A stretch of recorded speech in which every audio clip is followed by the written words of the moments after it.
looks like. Don't we have a 30-second countdown? It says we're live right now. Hold on 1 second. I think we're live now. I don't know that we did the countdown. Really? Yep. Yeah. I think we're live right now. Here, I'll do the countdown.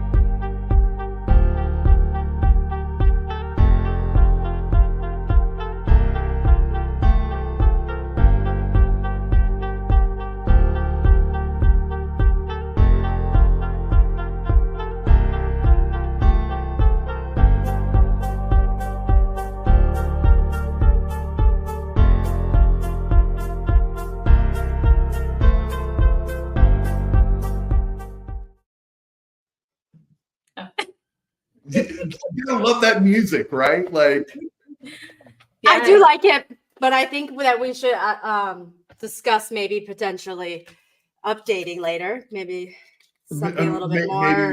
Maybe we could get some. Maybe we could get some music from that goes. It is the nice way to hype into the live. So yeah, definitely.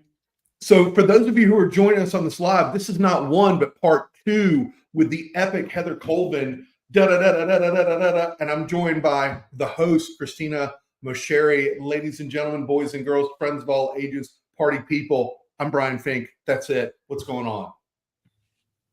Yes. Can we get somebody in the comments just to comment? Tell us where you're tuning in from. And I think we go ahead and reintroduce Heather. For those that missed, let me reintroduce myself. My name is the Detroit came out in me. Okay. Yeah, so Heather Colvin here. I am a senior technical recruiter for an IT consulting company or IT services company based out of Dayton, Ohio. We help clients all throughout the U.S., whether that's on the IT services side or we're helping with staff augmentation support where we're providing either resources or I'm helping them hire internally at those organizations. And so I've been in this space for about 5 years, primarily focused in the tech recruiting area. And so, yeah, glad to be here. It's always a good time and look forward to diving into all things Unlocked, LinkedIn, and additional. So, yeah, we're really excited. I mean, so much. So much. Go for it, Christina. I don't even know where to start. There's I woke up this morning thinking I had everything ready to go for the updates, and then I stumbled across someone some updates. Posted. There's even more, and it's insane to keep up with. Even the most passionate people that are on the platform, some of them haven't even noticed. And that was one of my questions I've been asking people is like, did you even notice this change? So Heather, kind of I know we walked through last time about how you got into recruitment, kind of your journey into more of like a tech role and then the challenges you face now in the current market. And, so I kind of want to go back into that. And I know we have a few things to unlock in terms of features. We do. And I want to get straight to, how do I say it? How Brian says, get down to the brass tacks. Yeah, get down to the brass tacks. Let's have a little table stakes. We'll snack. Yeah. So there's a lot to unpack here. Do we want to start with the well, wait, let's start at the beginning. Let's start with Heather. Heather's told us who she is and what she does. You know what? I don't think Heather has informed anybody about her journey on LinkedIn, how she's rocketed up to being this voice that tells people how to, I'm going to use the word hack because that's the only word I know, how to hack LinkedIn. Heather, maybe even a better place to get started is, what's one tip that you would give people to get the conversation started today? Ooh, you really just have to reach out and get doors open for you. I started back in 2018, November 18. It was when I first created my LinkedIn profile. I had no connections. Nobody knew who I was. And so I had to, one, go and build value within myself that would be interesting for people to want to connect with me. And then I just started pushing out to build those connections one at a time. You're going to get people that are going to be interested in making that connection. You're going to reach out to them in the DM when they do and say, hey, look, saw your profile. You're within alignment of what maybe it's a career that you're progressing into, or maybe you're interested in their growth, or whatever that looks like, whatever is the reason you want to connect, getting them to have a conversation with you, and then just kind of growing from there. So once you identify the profiles that are going to best suit, that kind of conversational environment, then you continue to reach out to those individuals that, it's going to be a mutual benefit in order to connect. And so it takes time. You're going to get a lot of people that you want to connect with that aren't going to connect. But again, the right people who are meant to be within your network will find you and accept you, and you'll build. But it is a slow process. And I think what's really allowed me to grow a little bit, maybe faster, is just posting content, because that gives people an opportunity to get to know you without having to do that intimate connection, jumping on a video chat or whatever that looks like. So I have a question. Actually, Heather, yeah, go for it. You Christina, you first. Ladies first. I was just going to say that oftentimes when Brian first told me to start pushing content, start writing, I would have never started writing at the level that I did had Brian not have believed in me first. And I'll never forget, he said, I was like, are you sure this is good? And he was like, I wouldn't invest my time if you weren't good. And I was like, oh, okay. And it was like one of the greatest compliments that kind of pushed me forward. And I think that a lot of people struggle to find the right mentors and the right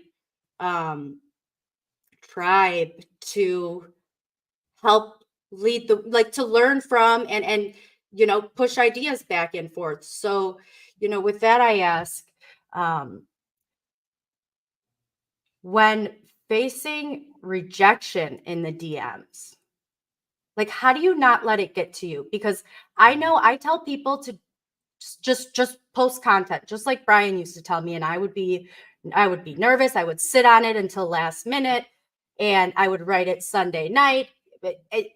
Okay, so I always tell people, like, because I recently went through that, start in the comments, start engage. Like, the more that I am engaging with others in the comments on relatable topics that I feel I can speak on, the more I sometimes I'll kind of almost make not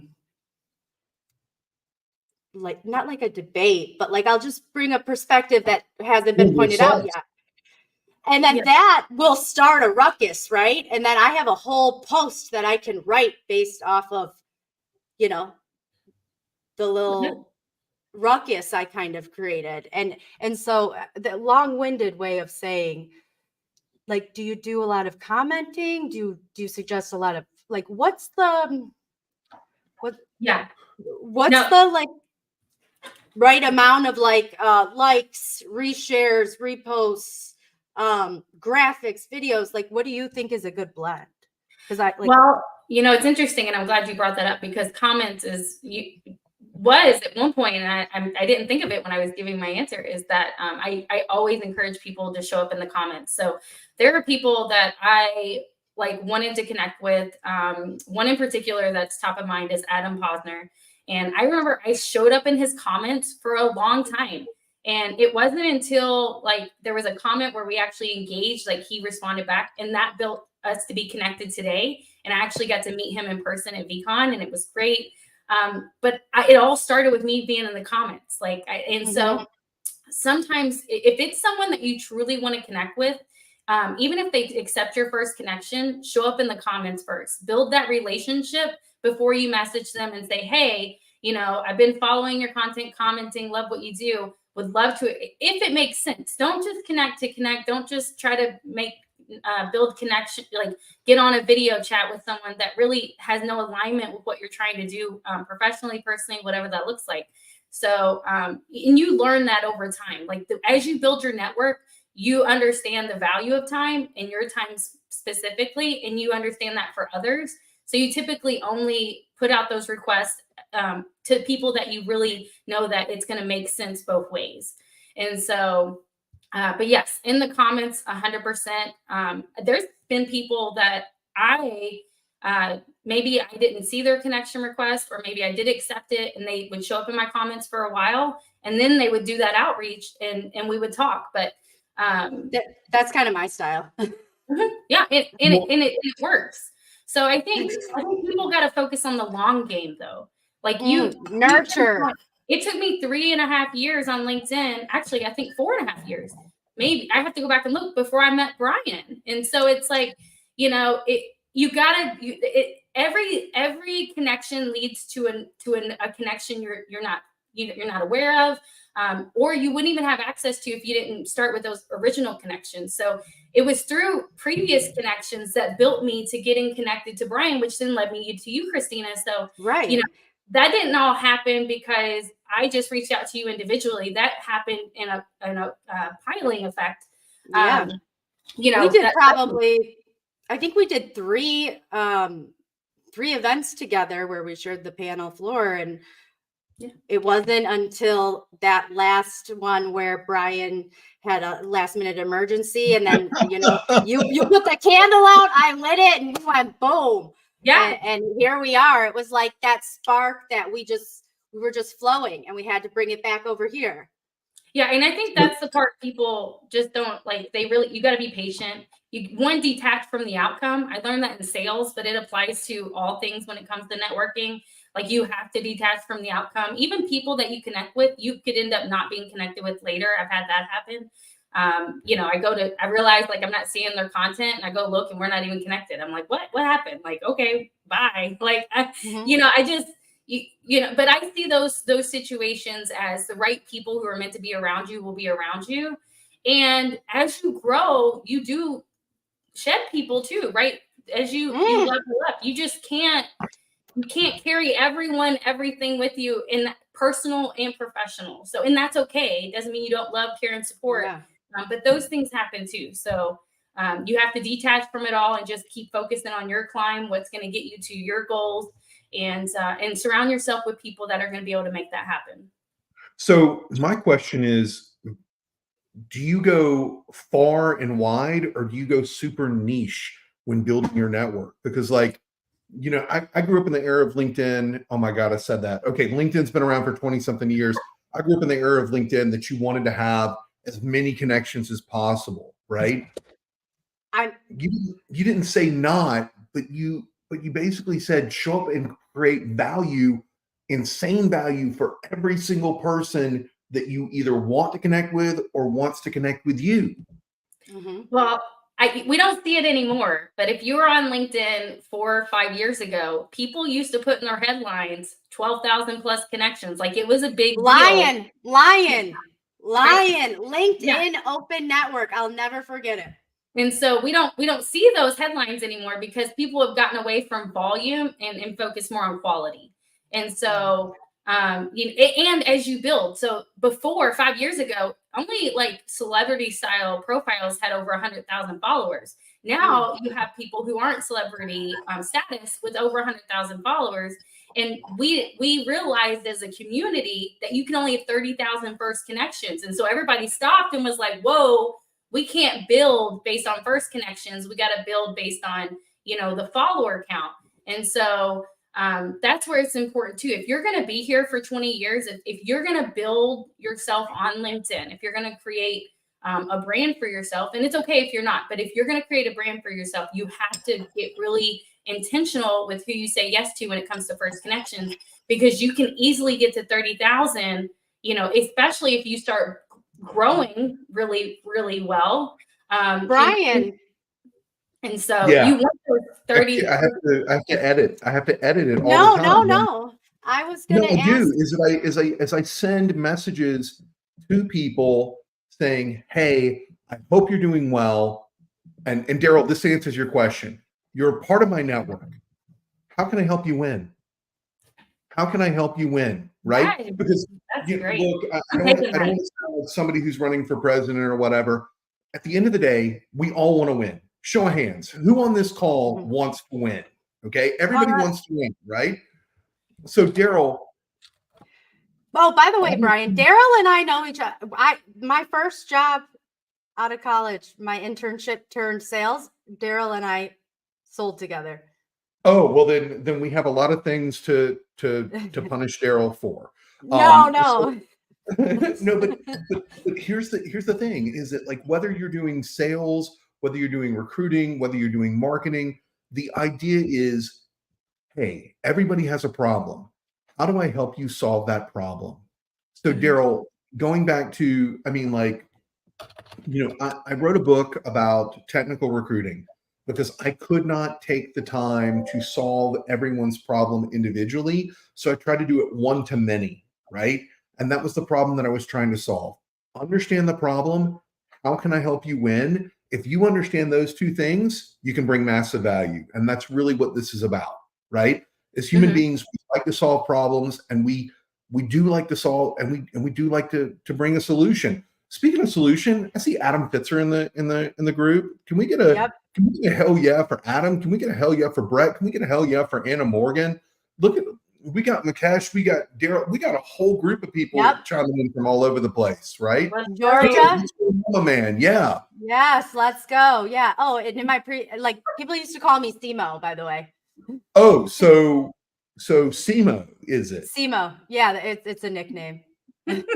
Honestly, Daryl, loved having you here, and honestly, it's always nice to reconnect with you guys. I talked to Simone the last event that we had, but yeah, love having you in here. It's so nice to have people from past roles show up for you. Like, come on. I know. That's not a testament. Oh, Rhode Island we have here. Larry Anderson in the house. Larry Anderson, what's going on? For president. Your email, yeah. Okay. Brian, I think we need to start No. We are not running for president. No. Yeah, we're gonna leave the politics out of this. Yeah, we're gonna because nobody wants to hear Brian say, "Yay, screw the Constitution." So whoosh, okay. So that's what's going on there. Actually, I want to bring that back around to how do you create value for somebody and how do you show that they're going to win? Something that Heather touched on is showing up in their comments. Something that Christina said about showing up in their comments. You don't have to agree with everyone. Offer a different perspective. Challenge the status quo. If you subscribe to my newsletter, that's really what everything was about today. Is that I had an epiphany on Saturday. Christina and I talked about it. That I wasn't being curious enough when asking questions. And I think that's a great way that you build a relationship because everybody has a story to tell and you want them to get the story out. Is that where that newsletter came from? I was wondering. I was like, okay. Well, I mean, here's the deal. Like, those of you know me know my dad was in the hospital. He's cool. Everything's fine. We're chill. I appreciate your prayers. I appreciate your thoughts. Thanks everybody for chiming in. I really do appreciate it. I'm not giving you lip service. All right.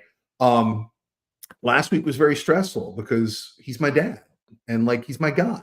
And, I sat there and I realized as I was listening to Ben Mena's podcast, the Elite Recruiter podcast, on the 22nd,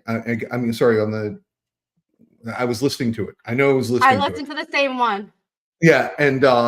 And there was Diane Price, and Diane Price really talked about the value of being curious and doing incredible things and stepping out of your comfort zone. And it occurred to me that maybe I wasn't curious enough at the hospital. Maybe I wasn't asking the doctors enough questions. And if I wasn't asking the doctors enough questions about something as important as my dad's health, am I asking candidates important questions that go beyond, tell me what you did, wow, that sounds hard, what are you looking for in compensation, why do you want to do this job? and really, and I think that if Steve Levy is listening, he knows that I'm internally chastising myself that I have not done enough of that. So do that more. It's, and then that's how you show up to build connections on LinkedIn, right? Being curious, asking curious questions. When I see someone post an opening that I'm curious about, let's say it's a role that I could see myself growing into, I'm not looking to make a move, but I do reach out to find out what values outside of the job description are you looking for in someone to fill this role, so I can go build those skills and make sure that I'm growing in the direction that I want to grow career-wise. And so that's a way to build connections. But it's interesting. I just had a conversation with my son the other day about this. I said, because he, at one point with socializing, he's 15, and he's like, God bless you. it's difficult to do. He said to build. I said, you know what? Just be curious. People love to talk about themselves. So we do those exercises. We do exercises of curiosity, and that's what he's done, and it's worked for him. And so, but yeah, being curious, like when you're going to networking events, when you're on LinkedIn, whatever it is that you're doing, lead with intention of curiosity, and you're going to build connections. You may not even speak anything about yourself, but if you get someone talking and explaining and sharing, when they walk away, they're going to go, wow, Heather was great. Love talking to her. And then I didn't even say anything. I just was curious, so. Yeah, I have a counter to that. Because you don't love being curious? No, I love being curious, but I think I was like, tell me more. Like, go for it. I have a real life experience, and if Amy Shaw is on here, I'm sorry, but Amy Shaw and I both went to the same conference, and I think there is a degree of vulnerability when connecting with people. And being able to crack your shell open a little bit, especially to those, well, maybe just from my perspective, but to those that I think highly of, being able to share vulnerable insecurities or imposter syndrome or whatever it is that you're going through, and being able to kind of riff on that with somebody else in person, virtually. That is my argument, is that you kind of got to crack yourself open a little bit. You can't just close yourself off completely and think that you're going to keep a connection, because a connection isn't just a one-time thing. To stay connected, you need to continuously flow. All right. So about that, and I'm going to bring up Benjamin Mena. If you're not connected to him on LinkedIn, connect with him. Listen to his podcast. He's phenomenal. He has a book club coming up on Friday about the book Relentless by Grover. But the thing about Ben is that listening to one of his podcasts, it put me on the radar. It put on the radar. He always asks, "What's your favorite book?" Is The Trusted Advisor, which is this incredible book of lists. That's what it is. It's a lot of lists. It's stories about, and they even acknowledge that the book was written before social, and they make jokes about the fax machine in the book, which may be what was it called again? The Trusted Advisor. I think I have it. Is that what it's an older book? Yeah, like the last edition came out in post 2020. It came out right before. Well, yeah, it came out right. They mentioned COVID in the revised edition, right? But when we talk about that, we're all in a position to be that trusted advisor to different individuals. They talk about that the highest relationship you can have is a personal relationship, even if it's with a business contact, that you have to open yourself to that vulnerability. So that's Brian's first bibliography of the day. Well, I guess fourth book that I've referenced. My name's Brian. I'm here to sell books on Amazon for Amazon. But like they give 20 years worth of history that proves Christina's point is right. I mean, how strong of I take a lot of pride in my ability to connect people for mutual professional gains, is how I used to say it. But more so to be able to build relationships with people. And I mean, just completely organic, and also creating content that brings people to me. Like, I posted something on my Neuro Elite newsletter, and it was kind of announcing that, like, hey, like, I'm forgot to mention I'm on the market. And it was like, my phone didn't stop. And my real life connections, like Daryl and other people that I used to work with, kept, my phone didn't stop all day. And it was like this big thing. And I think that, I'm not trying to pivot conversations here, but kind of, I don't want to miss out on some of the free, if you only have free LinkedIn. Brian, I'm segueing to let's talk you. about that. Like, let's talk about that because there've been a lot of changes to LinkedIn lately. Okay, is that there are a lot of things that are being deprecated. There are a lot of features that are being added. One of the things that's been added in the past 90 days has been the collaborative articles that are generated by AI. One of the changes that's coming down the pipeline to that is that you're now seeing them sponsored by companies and they're being sponsored around skills. There was one that I noticed the other day that was in collaboration between Cisco and LinkedIn. And it Okay. clearly linked to Cisco that I could jump into that, right?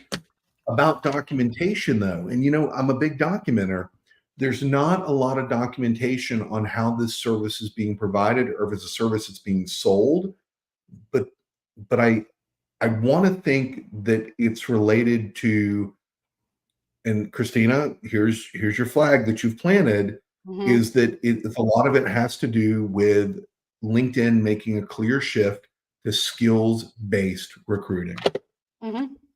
Which Okay. I mean, can we just pause for a second and, like, what do you No, guys? no, no pause. Runaway train. Go for No, we're gonna pause.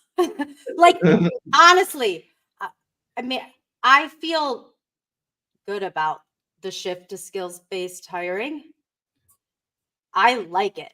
I like it a lot, actually. Um, as somebody who loves to learn, like, that just, it's like collectibles for me. It's like, you know, a little and I think we're also in the micro learning, short attention spans. So I don't, my ADHD just kicked in. Where was I No, going with that, Brian? good. So where I think you were going with that is in praise of skills-based recruiting, as opposed to Yes. the older model where, and I said older, I meant that. The older You mean model that where you mean the traditional approach? the seasoned approach, I hate that word. Oh The my only thing I gosh. want seasoned is my prime rib, and that's it. That's all I want seasoned is Oh, steak, USDA choice. Okay, I want that's my chicken cutlets seasoned. I want my fried chicken seasoned. I do you got it. minimal seasoning, but we'll go. Wait, are What's you your favorite? vegetarian? Huh? Are you a vegetarian? No, we just don't like we keep everything really bland. It allows us to eat like healthier because we don't crave like flavor as much. And so when we do get a burst of flavor, we're like, oh my gosh. But yeah, we it took a while, like we toned it back. But yeah, we rarely use seasoning. It's just like I have to see the seasoning, like does it add carbs, like what's in it, and things like that. So Have you Yeah. seen Okay. the girl on TikTok who eats the hearts of palm with mustard I eat that. and like a chicken sausage? We have chicken. That's what I make. My son has chicken sausage for school They lunch every they day. call girl dinner. Like, But What the is mustard this? doesn't go with everything. I But it told does. you, you gotta get on the top. Well, actually, that brings up a really good question about the talk, right? Is that when we talk about that, Christina loves short form video. And Mm. I want to pivot this to Heather. Heather, what do you think the value is of putting short form video on LinkedIn? Well, it depends on who the current user like is. The generation that is interested in short form video, are they on LinkedIn? If they're not on No. LinkedIn, that's not the place to put it. You got to create different content for who's actually on LinkedIn. And so I don't know if people who choose to show up to social media and stay engaged for long periods of time are sitting on the LinkedIn platform.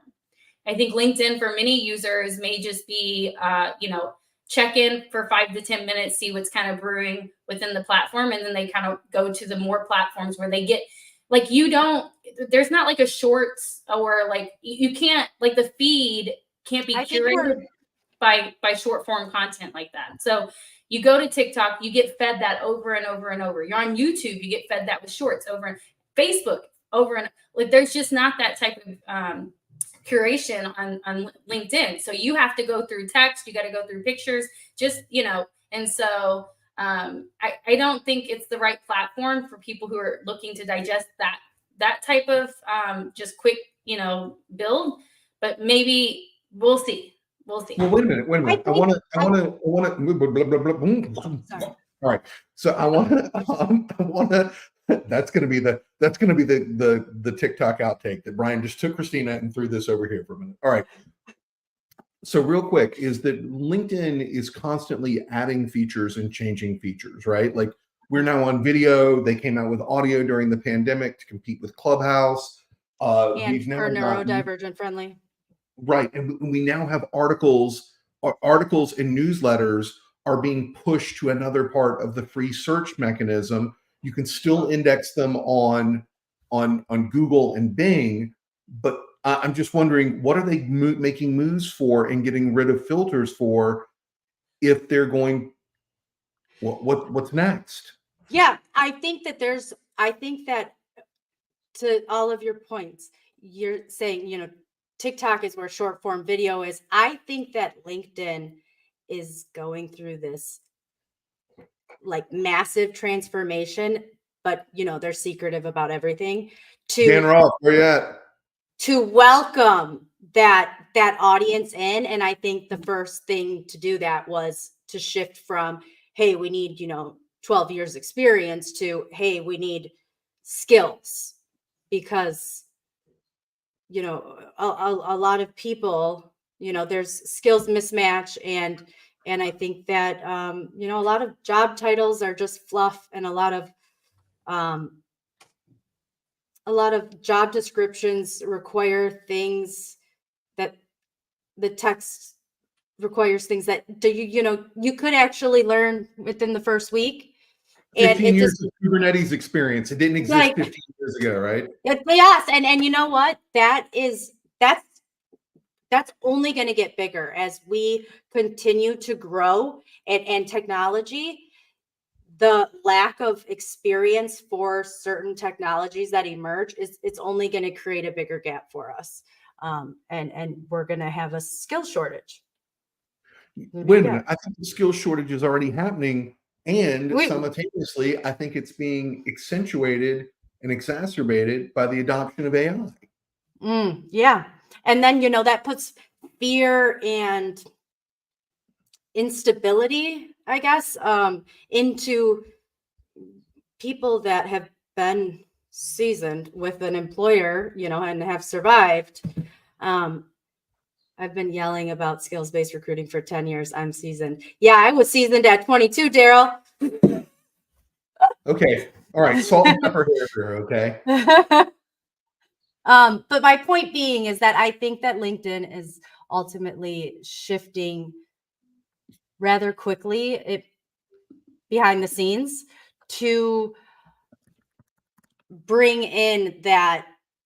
I wouldn't surprise me if we kind of had like a For You page shift this year. For You? What does that mean? Oh, Brian. No. I'm just curious because, like, when's the last time you opened your TikTok app? It told me today that I haven't opened my TikTok app in a year. I got an email about it. That means you have so many TikToks that I've sent you. But we're shifting this conversation about skills-based hiring, and really that's where it's taken. Heather, what do you think the advantages of going to a skills-based hiring environment is? I guess it depends on how it's measured, and that measurement is determined, like the role. So I don't know, with tech, right? the skills-based hiring in tech has been these, coding exercises, and like there's things that are being pushed to showcase skills. But the problem with that is there's not many that have been found to be truly effective. And I think it's because they don't mimic the environment in which you're going into oftentimes, even when they're custom created. Now, I had a client that did custom create something within their own environment, and you had to log into that and all that. And that did help with identifying the right skills to come into that role.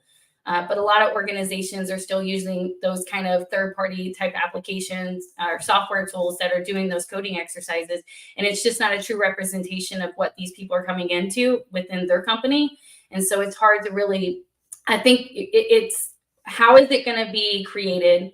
How is it going to be relevant to the role that you're interviewing for? And will it make sense based on what you're looking for? Will it truly identify the right skills that are meant for that particular role? And so I do like the idea. So an example being hiring in tech. Like I have to move with the flow of technology too. Like I have to know all the different, what's the word I'm looking for? Nomenclature, the tech terms, the coding. I have to, there's the releases of the newest versions of all the different languages, and like I have to know those things, and I got to find out like what features did they add, how did you implement that, like why did you implement that, like I have to know these things too. So that's where my skills-based hiring comes in. It's like what depth of tech do I understand in order to make sure I'm asking valuable questions. And so but I have to stay current with the movement. I think that's what a lot of people are struggling with. At one point, I think tech's only been scaling the way it has for maybe 10, 15 years. And so, at one point you could sit in a seat and really kind of the skills in which you acquired lasted a lot longer, but that's changed. And so I think that's where skills-based hiring is going to come in effective. Okay. So let's remove it from tech for a second. Let's talk about sales, right? Yep. Mm-hmm.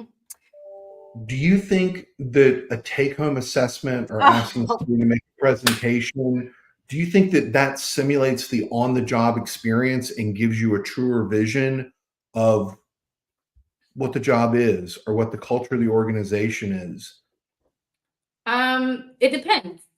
We don't really do a lot of those. At least I haven't in the hiring I've done. So I'm only going to speak from a hypothetical sense, not like an actual real world experience.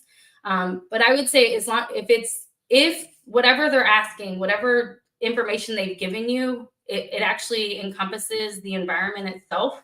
And it's going to give a true indication that this is what you're going into, this is what you're supporting, and all those pieces, then maybe.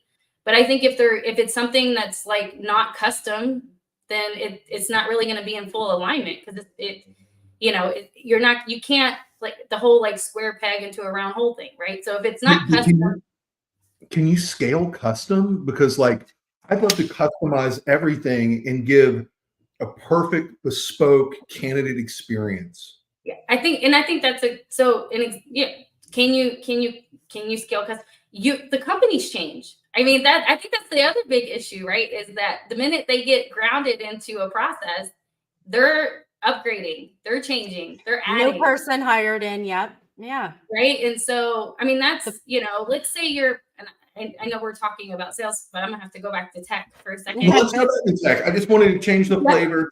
No, can I just make one? And I wanted to change the flavor so I could keep Larry engaged. Let me throw this out real fast, Christina, and I'll pass it back over to you. But let's say in tech, right? Like I hire someone into a role to just kind of handle the maintenance of the application. So they're just, doing all the bug fixes. They're moving the data through. They're just making sure everything's running as it should.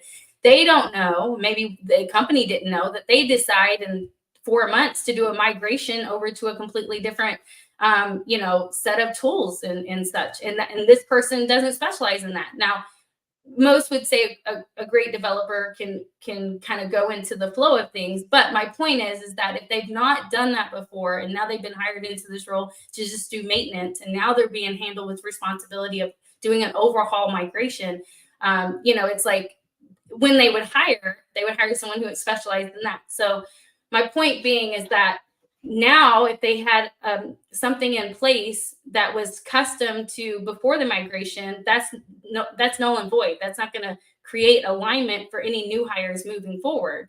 And so then they have to adjust, create, and so I don't know. It's I think it can work, but I think with the amount of movement that happens and changes and upgrades, it's just too messy to maintain. So All right. I'm like, I'm wiggling over here. Like I got to say something. Okay. Number one. Okay. And call me controversial. Say I'm crazy for saying this, but I read controversial, crazy. I'm crazy enough to say it. So I read somewhere somebody posted, I think it was on like the LinkedIn news on the side, which here's a little tip. I have been told from the LinkedIn creator team that reposting those articles on the news on the side with your personal insights into that is a great way to build engagement on your page. So that being said, point of story is one of those news things said something along the lines of take-home assessments for positions under 150K should like be banished. And I was like, yes, because honestly, for somebody, I can only speak for myself. And actually, I can speak for others because I've hired people who had to go through take-home assignments and globally and in different markets, different cultures. And no matter what, if the take-home was at the third step, depending on, it doesn't matter. There is always significant drop off at the take home. I don't. So that separates the wheat from the chaff. I don't get your point. Well, the chaff that do all that hard work and don't get. Yeah. No. Okay. I mean, all right. I lost the analogy. My bad. The ones that really put their heart and soul into it, they're giving free business proposals, free equity. They're giving free work. And like for an interview, I'm sorry, but the stress that comes with being in a job search or, getting on a video chat for somebody to look at you and talk to you and tell you if you articulated your story well enough to get the job, right? That's enough pressure. But like to say, oh, well, I'm going to send you home with some homework in your backpack. And why don't you come back to me in 48 hours or 2 days? I've never seen a take home more than like 3 days. And honestly, that's just not neurodiverse friendly. And I'm going to call that card right now because the time constraints, like Brian, you say it best, like task paralysis. Oh, yeah. Yeah. I crumble when you give me a deadline until the very last minute. And I think that interviewing enough is free time we're giving employers as somebody who's the interviewee. So I'm not down with take-home assessments unless it's for a position of high stature or over 150K. What if I said to you, come in and code for an hour and we're going to pay you for your hour of code? Beautiful. Or if you want to do it live, I know that there's like a lot of talks about like cheating and this and that, but I don't really. I want to see people cheat. I want people to cheat because this is going to sound crazy, but like I put this to Heather. Heather, I'm going to get you in trouble. I'm putting you on the spot. If you don't want to answer, say I don't want to answer. What is the difference between an engineer who goes on GitHub and takes somebody else's code and repurposes it as theirs for a take-home assignment or for a live coding demo, and somebody who goes onto YouTube and watches a video on how to compile that code? Well, when you say live, though, so most of the coding exercises that, we've had some that they were like take home.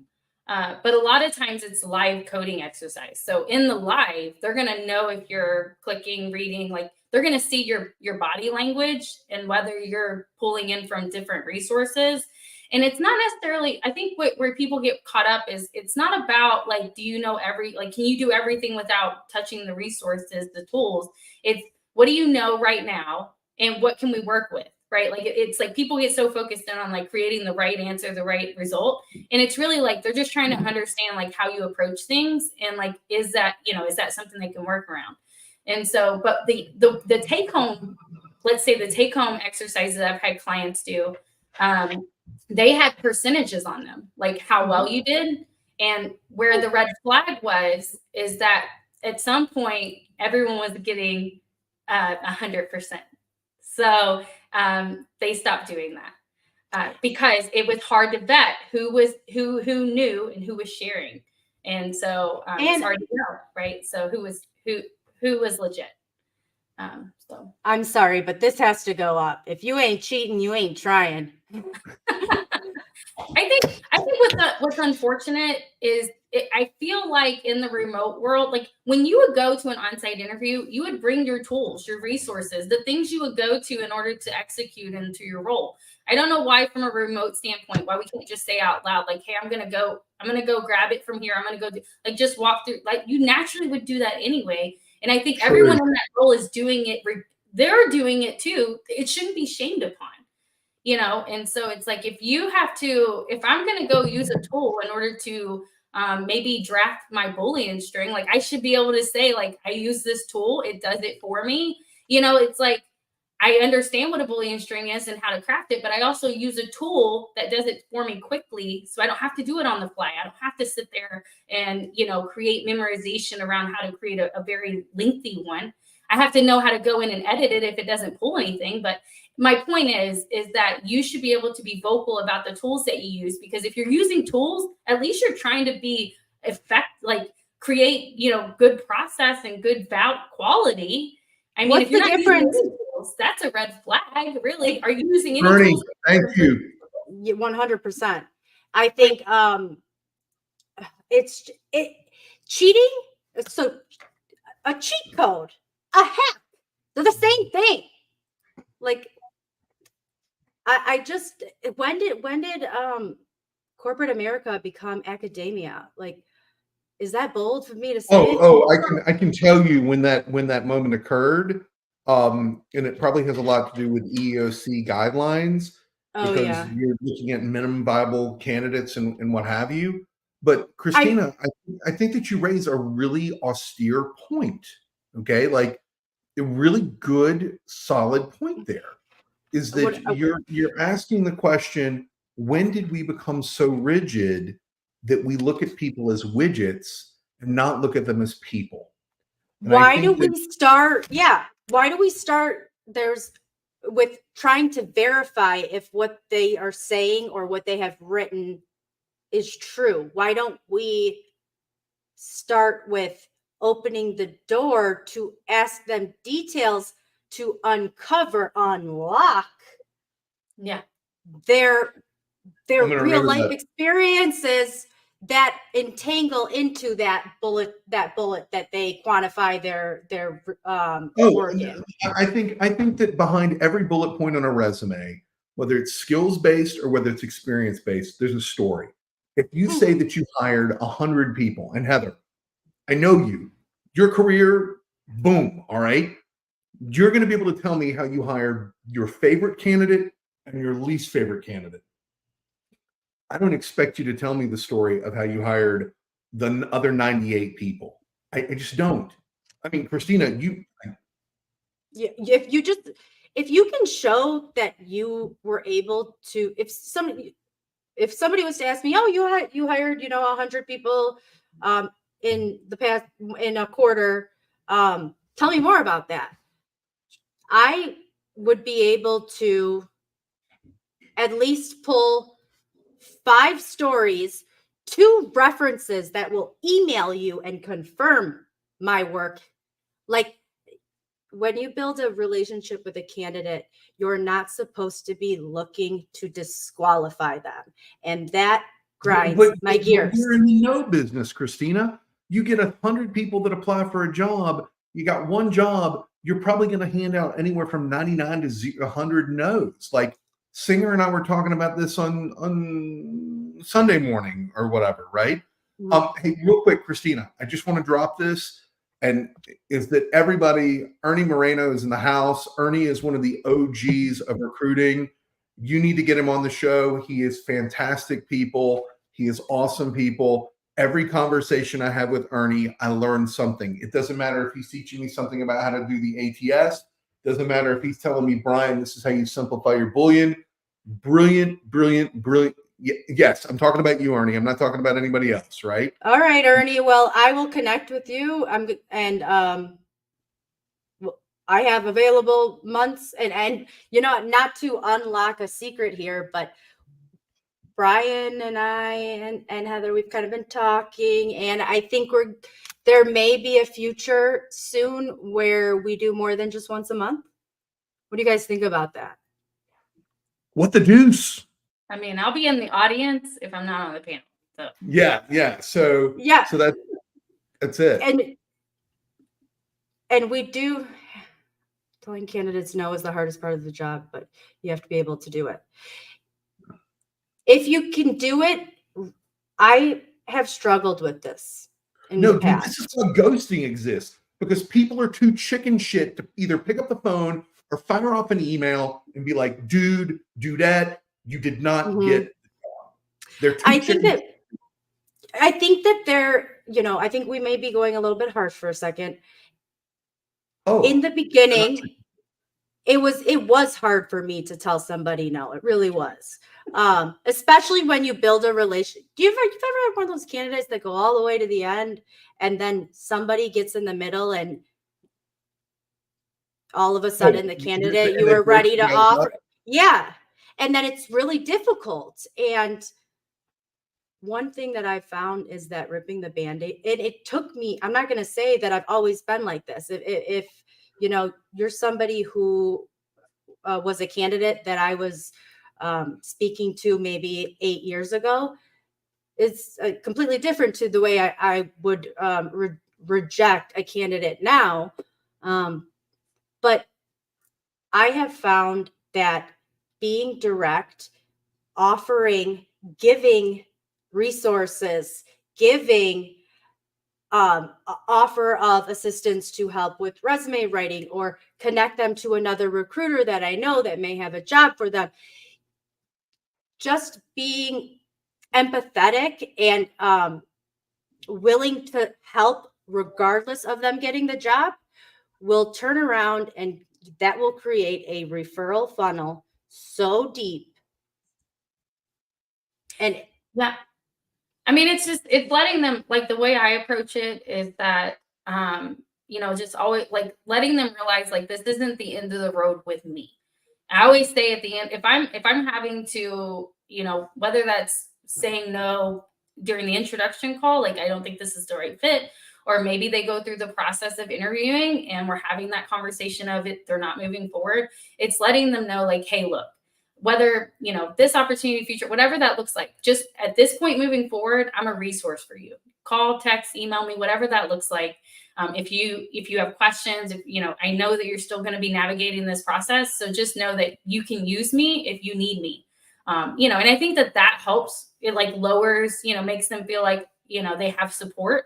I think that really drives a positive experience. So, because now they do have access to you, right? Like, they have your email, they have your phone number. I may not always be able to respond right away, but if they want to reach out, they can. I've had a few, but most people. But I think just knowing that you have a resource to turn to allows them to build another level of confidence moving forward. Well, I think it goes back to what Christina talked about, and I made the alliteration, or I made the comment about the trusted advisor. Is what we all want to say yes to our candidates. We all want to say yes to them. We're in the no business. Mm-hmm. I want to take the word no. I said N-O, and I want to change it to K-N-O-W. And Christina does a great job of this. If she tells somebody no, she introduces them to somebody who can say yes, right? Mm. And makes that recruiter referral network thing work. Yeah. You know, so that's what I got. Christina, good on you. Yeah. I mean, thank you. I wasn't always that way. And, you know, the more you've introduced me to a ton of people that have, you know, extended my arms of where I can pull from and I'll be the first to admit, like, I think that before, you know, we go through this traditional and non-traditional recruitment and like hiring landscape, and like, I kind of just want to say throw that all out. Like, traditional to whose standard, non-traditional to whose standard. And I think that being flexible with people and being able to admit that I'm no expert, like, I lead with that. And there are most of the roles that I've filled, I didn't fill prior. Like, I had no experience filling that role before. I like the challenge of learning a new role. And I like learning from the candidate. And I have been in conversations or kind of shadowed calls where I've seen it backfire when you think you know it all. So I like to learn from the candidates, and I think that helps them. Like you said, Heather, in the beginning, people like to talk about themselves. They like to talk about what they're passionate about. And when you go in saying, you know, hey, I got this new customer, or you know, this new role, I don't know much about it. Like, that is the first act of like vulnerability to build that connection.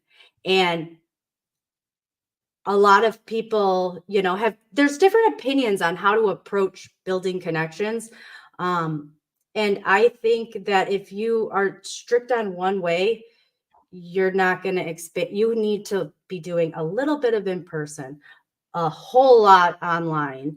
I think that there's a flow of multi-channel marketing. Like, you guys, I feel like they over the past year, HR, TA, marketing have been like cut, right? And then sales is flying, right? And sales is like, how am I selling without any collateral or marketing? And it's like, what are we doing? They're like, and I believe that recruiters are salespeople. If you've ever This heard is me where speak, Heather, this is probably the next one we're talking about, right? No, Christina, like, I agree with you that we are salespeople. We are the number one ambassador for our brand. It is what we do, right? Speaking about what we do, we got 3 minutes left. I just want to, I want to, question. I want to do two things. I want to say thank you to Mary Beth Armstrong. She's great. She's an awesome person to connect with. She's, 20 years in the business, phenomenal individual. I want to shout out Chelsea Davis, because she's been a cheerleader for Larry Anderson. Larry Anderson, can I get a hell yeah in the comments if everybody wants Larry Anderson to be our guest next week at 4:30 on Monday? Can I get a hell yeah? Christina, I'm committing you. I'm sorry. I didn't mean to do that, but I'm sorry. I'm not sorry. No, throw it to me. Yeah. Larry Anderson, next Monday, 4:30. What you want? And then I was going to ask Heather, while we wait for Larry's response, Heather, what is one book or piece of content or podcast you recommend that the audience go absorb? And who do you recommend? And the second part is, so a piece of content that you recommend people go to, wink, wink, that thing we talked about yesterday. Wink, wink. Can we do that? Can we wink, wink? I like, because you asked the question, like I'm drawn. I was like, first I was on the book thing. I was like, all right, well, first I'm going to call out Brian, talk tech to me. you're wanting to understand tech and all flavors and how those things come together, highly recommend Brian's book. And then I was thinking about other books. I was just thinking about books. And so give us the book. I love books. I just finished go ahead. I try to digest audio. I'm actually more of like a physical touch person. Like I like the book. I mean, you can't see, but you can't see next to that, but there's a whole stack of books as well. And so, but when it came to, I don't know. So outside of recruiting, I focus on neuro performance understanding and mindset. So I'm reading books kind of like that. So I love like Atomic Habits. It's really kind of redefined how I show up and what it is that I'm building, not just in my personal, but in my professional. Yeah, habit stacking. I love doing that. Right. So on the treadmill, body listening doubling. to something, making sure that I do those things. And so, highly encourage everyone to go for Atomic Habits just to build yourself in general. Mm-hmm. And then one of my most favorite books, it's a short read, but it has nothing to do with recruiting. It's called Go for No. And I can't even remember who wrote it. But it really changed the game of me just detaching from the outcome and focusing on the results and putting out the work. And I go like, I don't know, I just volume and just, I don't know. So. And hell yeah. Who has made an impact in your life? Who do you suggest outside of Larry Anderson do we invite to the table? Invite to the conversation. Oh my gosh. Recommend us someone. Oh my God. Y'all can't be put, I listen to like I need to make a list of people. Like I just listened to I can't pull my LinkedIn up. A podcast today of this individual. The Chad and Cheese podcast, that was phenomenal. I was Trent Cotton is who I just listened to. Oh, Trent is Atlanta in the house, ladies and gentlemen. Wait, Trent who? Trent Cotton. I listened to his Speak Easy throughout. They did a podcast episode with him, Hire Easy, Speak Easy. And I just listened to it today and I reached out and connected with them. Phenomenal. He's got books. I can't wait to grab them, read them. Like really, really liked his perspective. He reminded me of like an Andrew Huberman approach to talent acquisition. Huberman Lab? Yep. Yeah. That's my new. I love Ben Mina and the Elite Recruiter podcast. I do love that one too, but you already brought that up. I was trying to think something. Yeah. The Huberman Lab was the most recent that I found that I'm like, oh my God, I love this. This is awesome. And it kind of ties into, I found it right after I read The Main Thing is the Main Thing, Brian, because I listen to a lot of shorts. So like Tim Grover, I listen to Kobe Bryant. I'm like super into like sports mindset stuff. So if you're on my playlist, about a sports mindset, we are at time. You have given it all, not one, but twice on the big show. Yes. Thank you so much, Heather. And we would love to have you back. It looks like we're going to be doing more weekly. So I'm sure we'll see you soon. And for everyone, follow Heather on LinkedIn. I can drop it in the comment.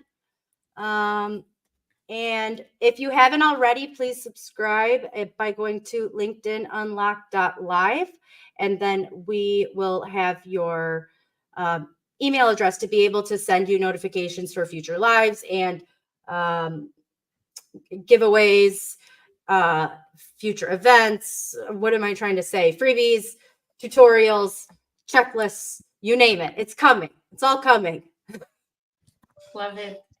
All right. Thank you, everybody, for showing up, showing out, and being awesome. We appreciate you. We couldn't do this without you. And thank you both for having me on here for a second time. I mean, I love you both. Whether or whatever, we got to meet in person one day. Like I can't wait for that day to happen. Wreckfest. I'm trying to make it to Wreckfest this year. Like that's a goal. I'm trying to make it. If you go to Wreckfest, I'll go. Okay. Yeah. Well, we'll coordinate because that is on my. I got a ticket for that if I go, and I'm trying to get to Wreckfest. So those are my. All right. All right. Well, Brian, Thanks, is there everybody. any Have a conference? great week. All right. Thanks. We will see you next week, I guess, 4:30 with Larry for LinkedIn Unlocked live. Let's go. Bye, everyone. Bye. Bye. Thank you.